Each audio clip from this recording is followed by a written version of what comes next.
this vetting improvement when it's leaving thousands of legal workers unemployed? Why does the government call this, vetting improvement? So the vetting is a fallacy, right? Like, to be blunt, it's a fallacy. And an individual, when they apply to extend their status in the United States, is already going to go through a period of vetting, because the government is going to look at all of the information and make, in their discretion, because that's their favorite word now, is discretion, going to make in their discretion a determination as to whether or not adverse factors exist that could stop this person's eligibility for the extension. Now, an individual who comes into the United States is vetted at multiple steps, right? They're vetted when they apply for the visa at the consulate. They're vetted when they enter and are inspected by CBP. And they are vetted periodically, unbeknownst to them, through these systems that USCIS has access to. I'll give you a perfect example of that. If USCIS lacks the capacity to perform vetting processes whenever they want, why at the beginning of this year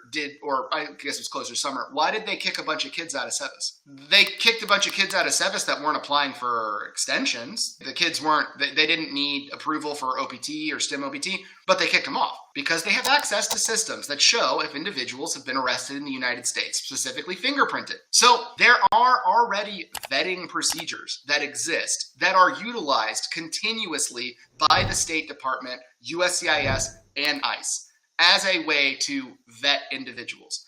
Let's also take a step back and really look at the long-term ramifications of the implementation of this policy and the vetting. If an individual applies for an EAD renewal and the end date of their employment passes, the individual is still admissible to the United States if they've timely filed an extension, right? So by not having an EAD, this person who USCIS claims could be, I don't know, a nefarious actor, a terrorist, whatever it is they're drumming up, this person isn't forced to leave the country. So they're still here.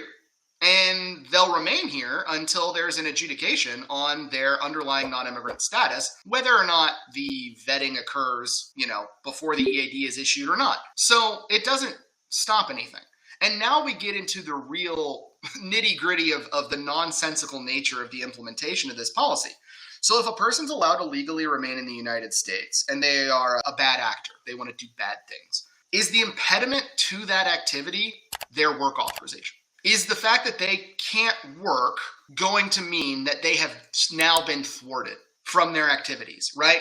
They'll never be able to do anything. The case that they used, the man in Colorado who assaulted individuals who were peacefully protesting, I very much doubt that the only thing holding that man back in committing that act was whether or not he had employment authorization, right? That's just the case. And so it's silly. If you were to say, we're vetting people because we don't know whether or not their extensions will be granted or approved. Okay, that makes sense, but you're already doing the vetting in the first place. There is already vetting that exists. We know that. So what is this new vetting and how does anything change? The person stays here, they're still being reviewed. It just doesn't hold water, This notion that the work authorization is the missing piece and this is going to be what stops a terrorist, because that's what they're really trying to lean on, if we're all being honest.